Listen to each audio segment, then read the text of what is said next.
Hola queridos estudiantes del grado segundo, bienvenidos a este primer tema en el área de ciencias naturales para este primer periodo. Muy bien, en el día de hoy vamos a mirar qué otros seres nos acompañan. Resulta y pasa que en la naturaleza, en el entorno, en nuestros hogares, no estamos solitos, hay muchos otros seres que nos acompañan. Entonces, vamos a ver el siguiente video con mucha atención y luego continuamos con las actividades del día de hoy. Está haciendo Nova Sur.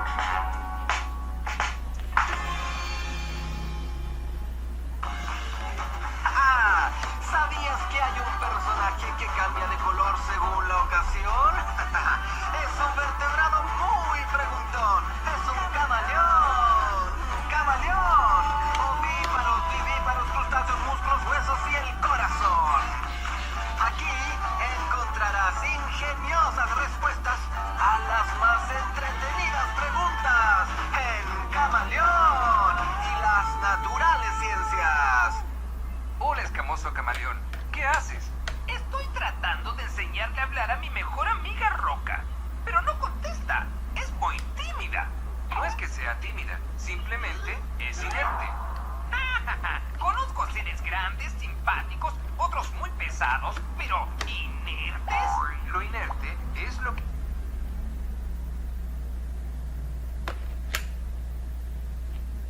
naturales y otros hechos por el hombre. Como ese auto.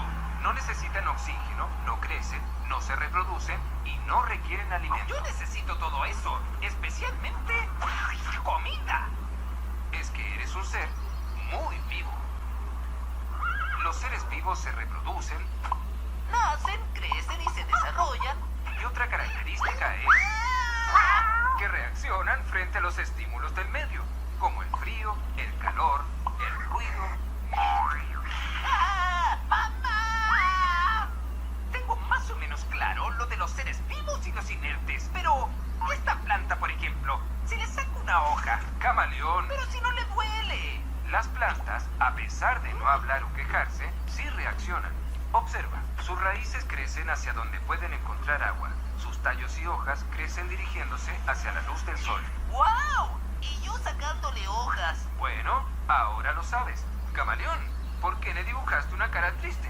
Es que después de hablar tanto de los seres vivos, ella también quiere serlo. Mejor veamos las diferencias entre los seres vivos y lo inerte. ¿Qué ves en esta imagen? ¿Y cuál es inerte? Fácil. La planta, el huemul y el ave son seres vivos, crecen y necesitan agua. ¡Qué injusto! El agua es inerte y es indispensable para que todos ellos puedan vivir. Buena observación, amigo. ¿Cuál de estos medios de transporte es más rápido? Es un auto muy rápido. ¿Y cuál es más vivo? No porque uno sea más rápido, está vivo. Los dos son inertes y los inventaron ustedes, los seres humanos. Excelente respuesta, amigo. Bueno, Roquita, a pesar de ser inerte, igual te quiero como amiga. Yo también te quiero, amigo camaleón. ¡Ay! ¡La Roca me habló! No te asustes. Yo hice la voz. ¡Casi me matas del susto!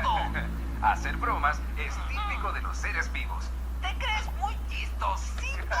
Bueno, nos vemos en el próximo capítulo de Camaleón Y las naturales ciencias.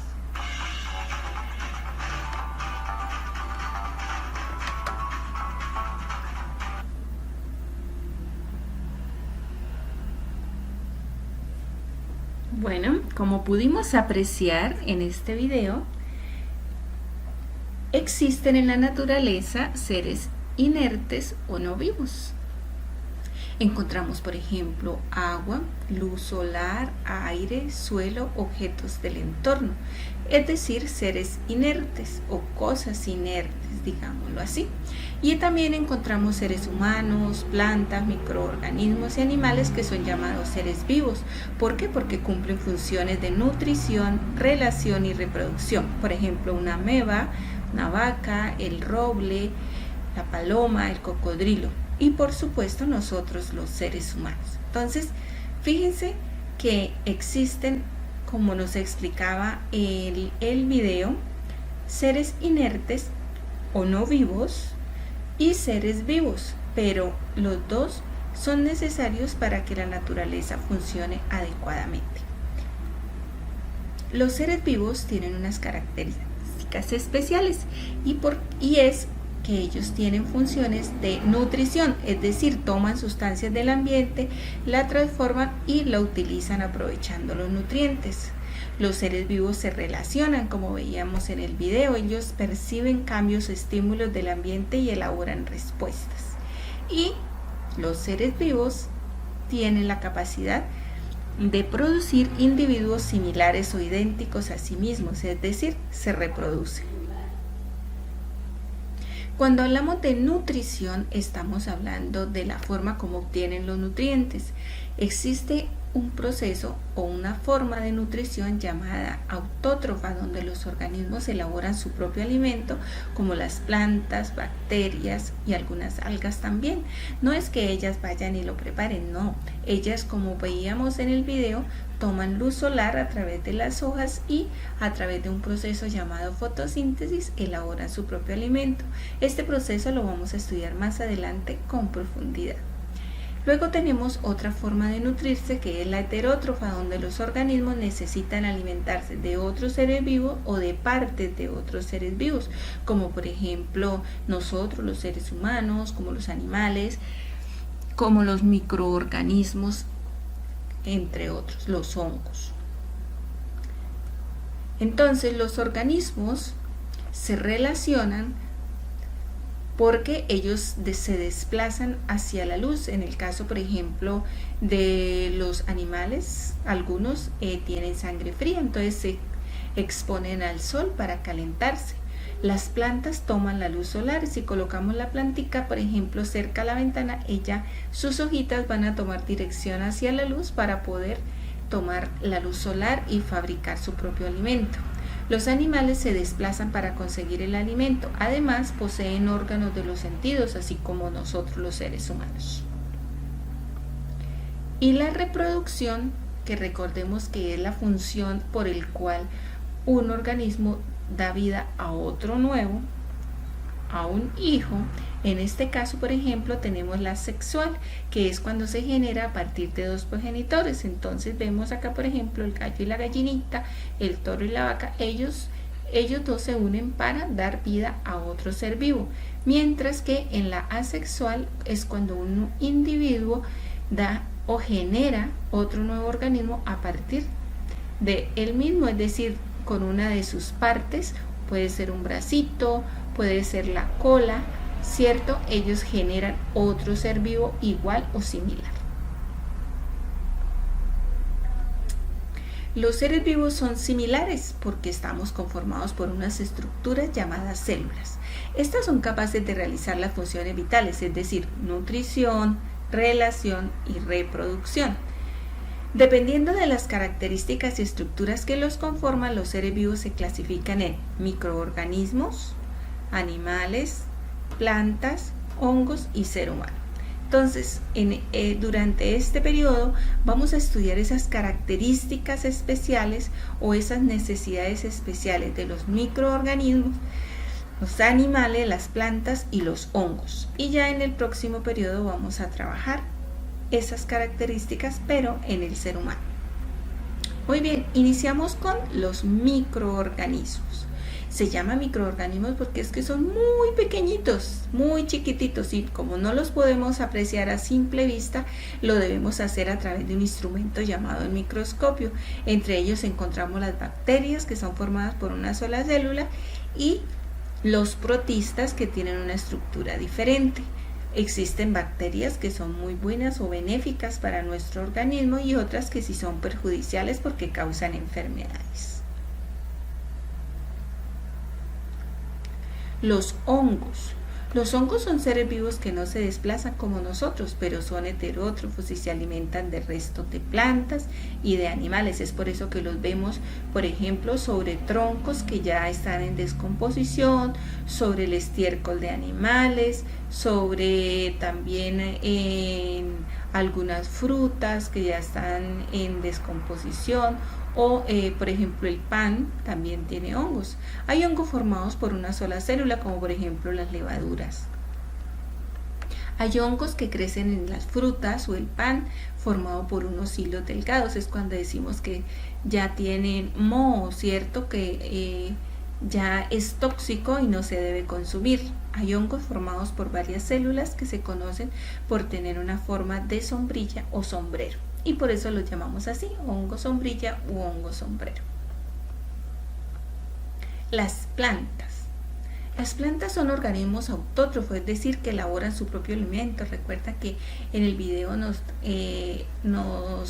comentaban que las plantas reciben la luz solar a través de las hojas y toman a través de la raíz nutrientes, y así en las hojas fabrican el alimento con unas estructuras especiales llamadas cloroplastos, que es lo que le da el color verdecito a las hojas.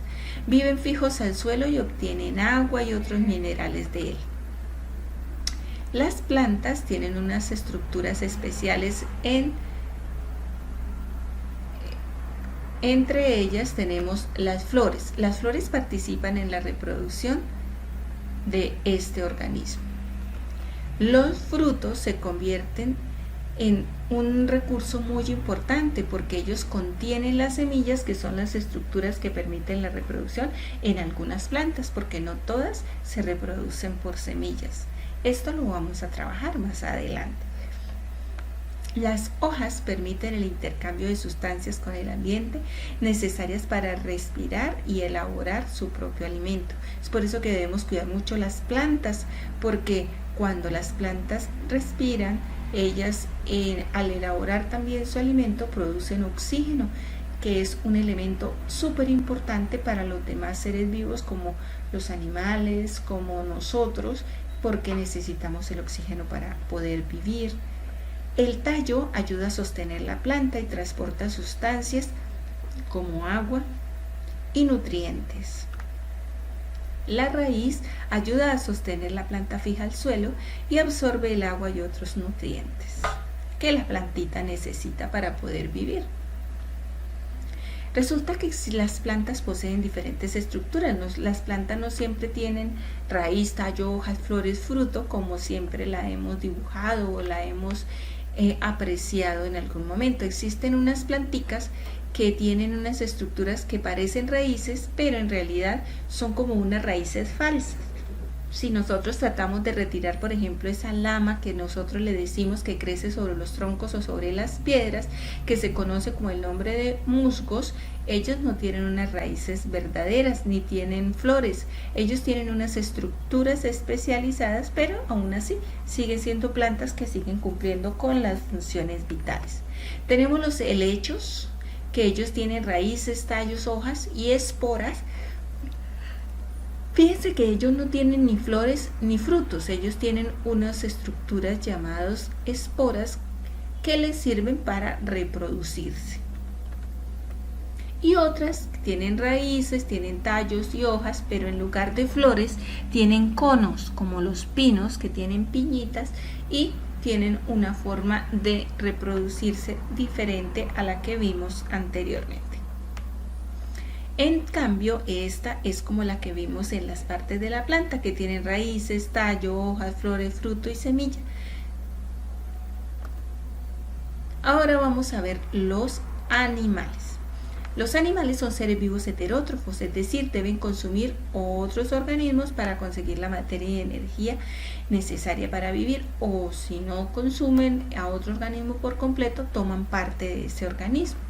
Se diferencian de los demás seres vivos por su capacidad de locomoción, es decir, para desplazarse, para moverse. Ellos nadan, como los peces o las nutrias, reptan, como los cocodrilos y las serpientes, vuelan, como los insectos y las aves, y caminan o saltan, ya sea como los demás cuadrúpedos, ¿cierto? Como el elefante, como el león, como la cabra. Algunos viven en el suelo, otros viven en el agua y otros viven en los árboles. Los animales los podemos clasificar en dos grandes grupos: invertebrados, porque no tienen una estructura interna conformada por huesos, como por ejemplo estos que podemos apreciar acá, se llaman esponjas. estos organismos viven en el fondo marino y se clasifican como poríferos. Tenemos también en el fondo marino los equinodermos, acá tenemos una estrella de mar. Tenemos los anélidos que viven en el suelo, bajo la tierra, como la lombriz de tierra. Tenemos los artrópodos que se reciben este nombre porque tienen las patitas articuladas, y aquí entran todos los insectos. En el otro grande grupo tenemos los animales vertebrados. Se llaman así porque tienen una estructura interna conformada por huesos.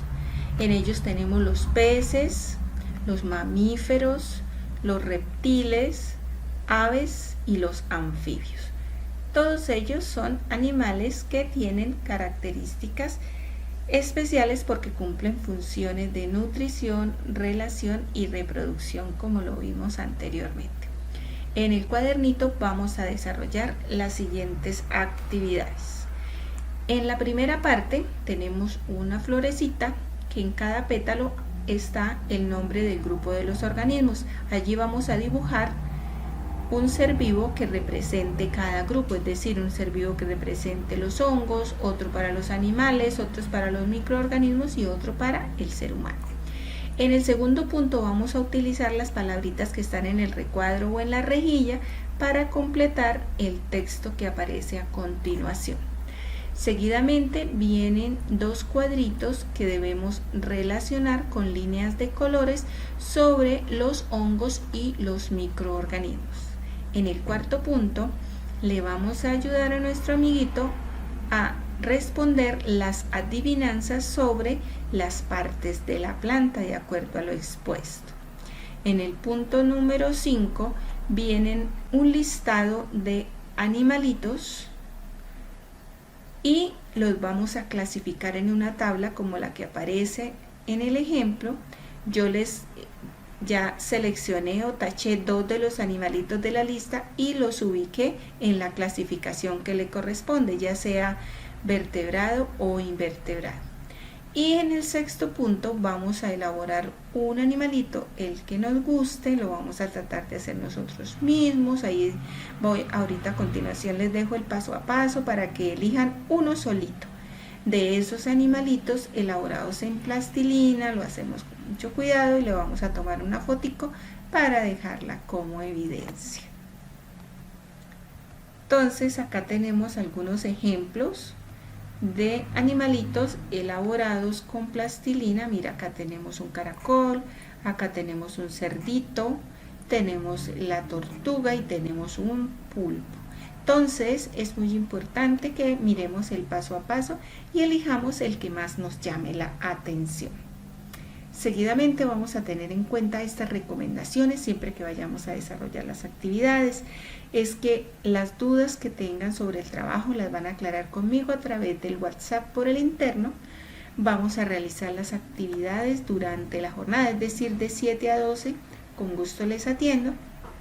Pero las evidencias hay mucho más tiempo para entregarlas, es decir, hasta aproximadamente las 5 de la tarde. Vamos a agregar la evidencia a la plataforma en modo.